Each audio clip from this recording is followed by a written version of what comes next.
നമ്മളെല്ലാവരും ജീവിതത്തിൽ ചിലപ്പോഴെങ്കിലും വലിയ തീരുമാനങ്ങൾ എടുക്കാൻ ബുദ്ധിമുട്ടിയിട്ടില്ലേ? അങ്ങനെയുള്ള ഒരു സാഹചര്യത്തെക്കുറിച്ചുള്ള വളരെ പുരാതനമായൊരു കഥയാണ് നമ്മളിന്ന് കേൾക്കാൻ പോകുന്നത്. ഇതിലൊരു സന്ദേശമുണ്ട്, അതിന്നും എന്നും പ്രസക്തമാണ്. അപ്പോൾ എല്ലാവർക്കും ഈയൊരു യാത്രയിലേക്ക് സ്വാഗതം. അപ്പോ നമ്മൾ ഈ കഥ മനസ്സിലാക്കാൻ പോകുന്നത് മന്ത്രഗ്രന്ഥം എന്ന പുസ്തകത്തിലൂടെയാണ്. എന്താണിതെന്നല്ലേ? ഇത് ശരിക്കും പറഞ്ഞാൽ നമുക്കെല്ലാവർക്കും അറിയാവുന്ന ഭഗവത്ഗീതയില്ലേ, അതിന്റെ ഒരു പുതിയ കാലഘട്ടത്തിലേക്കുള്ള വ്യാഖ്യാനമാണ്. ഒരു ആധുനിക വേർഷൻ എന്നൊക്കെ പറയാം. ഓക്കെ, അപ്പം നമുക്ക് നേരെ കഥയിലേക്ക് കടക്കാം. രംഗം ഒരു വലിയ യുദ്ധക്കളമാണ്. എല്ലാം തുടങ്ങാൻ റെഡിയായി നിൽക്കുന്നു. പക്ഷേ അവിടെ ഒരു മഹാനായ യോദ്ധാവ് അദ്ദേഹത്തിന്റെ ജീവിതത്തിലെ ഏറ്റവും വലിയൊരു പ്രതിസന്ധിയിലാണ്. മുന്നോട്ടു പോണോ അതോ പിന്മാക്കണോ എന്നറിയാതെ ആകെ ആശയക്കുഴപ്പത്തിലാണ്. അപ്പോൾ എന്താണ് ഈ പ്രതിസന്ധി? എന്താണ് ഈ യോദ്ധാവിന്റെ പ്രശ്നം? ആ യോദ്ധാവിന്റെ പേര് അർജുനൻ എന്നാണ്. അദ്ദേഹത്തിനു മുന്നിലുള്ളത് ശരിക്കും പറഞ്ഞാൽ അസാധ്യമെന്ന് തോന്നുന്ന ഒരു കടമയാണ്. അപ്പോ ഈ യുദ്ധക്കളത്തില് രണ്ട് പക്ഷങ്ങളുണ്ട്, അല്ലേ? ഒരു സൈന്യത്തെ നമുക്ക് എന്റേത് എന്ന സൈന്യം എന്ന് വിളിക്കാം.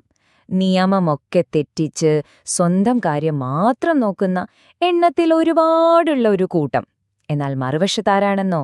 പ്രകാശത്തിന്റെ സൈന്യം. അവർ നിയമമനുസരിക്കുന്നവരാണ്. എണ്ണത്തിൽ കുറവാണെങ്കിലും നല്ല അച്ചടക്കമുള്ളവരാണ്. ഇനി നമ്മുടെ യോദ്ധാവായ അർജുനൻ യുദ്ധം തുടങ്ങാനായി വില്ലും അമ്പുമെടുത്ത് നിൽക്കുകയാണ്. അദ്ദേഹം ഒന്ന് എതിർവശത്തേക്ക് നോക്കി. അപ്പോഴാണ് ആ കാഴ്ച കാണുന്നത്. ശരിക്കും ഞെട്ടിപ്പോയി. കാരണം അവിടെ നിൽക്കുന്നത് ഏതെങ്കിലും അപരിചിതരായ ശത്രുക്കളല്ല, മറിച്ച് സ്വന്തം മുത്തച്ഛന്മാർ, ഗുരുക്കന്മാർ, സഹോദരങ്ങൾ, അതെ, സ്വന്തം കുടുംബം. ആ ഒരു നിമിഷം അർജുനൻ തളർന്നുപോയി. അദ്ദേഹം പറയുന്ന വാക്കുകൾ കേട്ടുനോക്കൂ.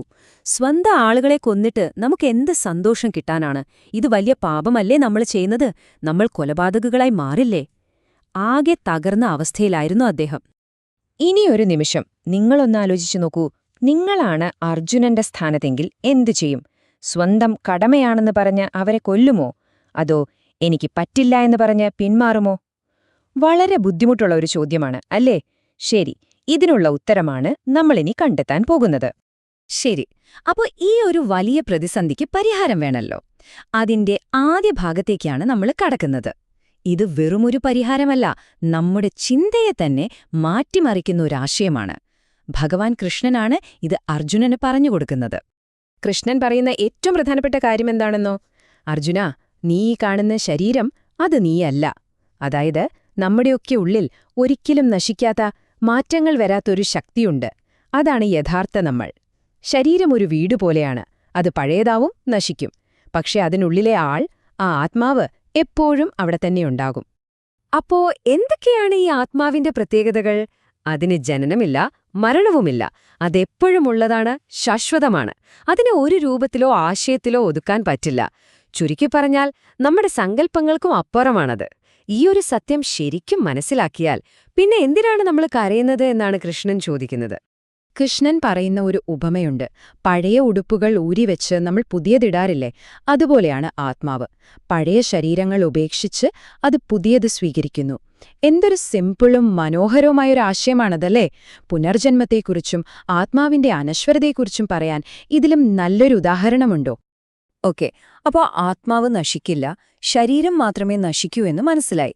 പക്ഷേ അതുകൊണ്ട് നമ്മുടെ പ്രവൃത്തികൾക്ക് എന്തു മാറ്റമാണ് വരേണ്ടത്?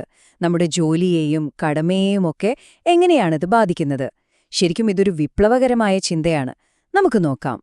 കൃഷ്ണൻ പറയുന്നതിന്റെ കാതൽ ഇതാണ്: നിന്റെ ജോലി എന്താണോ അതിൽ മാത്രം ശ്രദ്ധിക്കുക.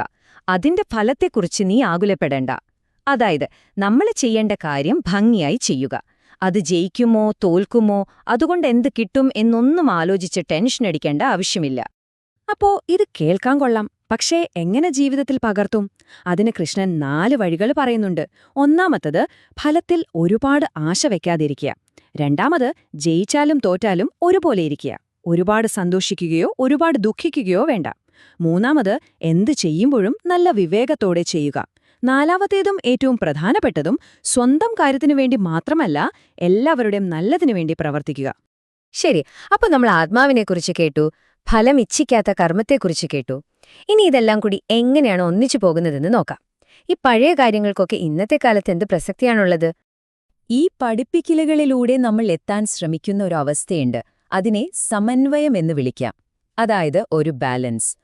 പുറത്ത് എന്ത് നടന്നാലും ജയമോ തോൽവിയോ പ്രശംസയോ വിമർശനമോ അതൊന്നും നമ്മുടെ ഉള്ളിലെ സമാധാനത്തെ കെടുത്താത്തൊരവസ്ഥ.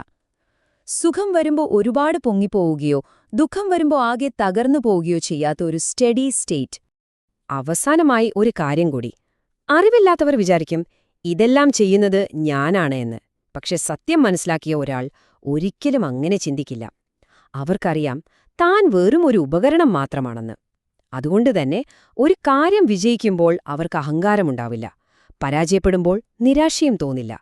കാരണം ചെയ്യുന്നത് ഞാനല്ല എന്ന ബോധ്യം അവർക്കുണ്ട്. അപ്പോ നമ്മൾ അർജുനന്റെ കഥ കേട്ടു. ഇനി ഈ ചോദ്യം നിങ്ങൾക്കുള്ളതാണ്. നിങ്ങളുടെ ജീവിതത്തിലും ഉണ്ടാകില്ലേ ഇതുപോലെയുള്ള യുദ്ധക്കളങ്ങൾ, വലിയ തീരുമാനങ്ങൾ എടുക്കേണ്ട സാഹചര്യങ്ങൾ? അവിടെ അതിന്റെ ഫലമെന്താകുമെന്ന് പേടിച്ചു മാറി നിൽക്കാതെ നിങ്ങൾ യഥാർത്ഥത്തിൽ ചെയ്യേണ്ട കാര്യം, നിങ്ങളുടെ കടമ എന്താണ്, ഒന്ന് ആലോചിച്ചു നോക്കൂ.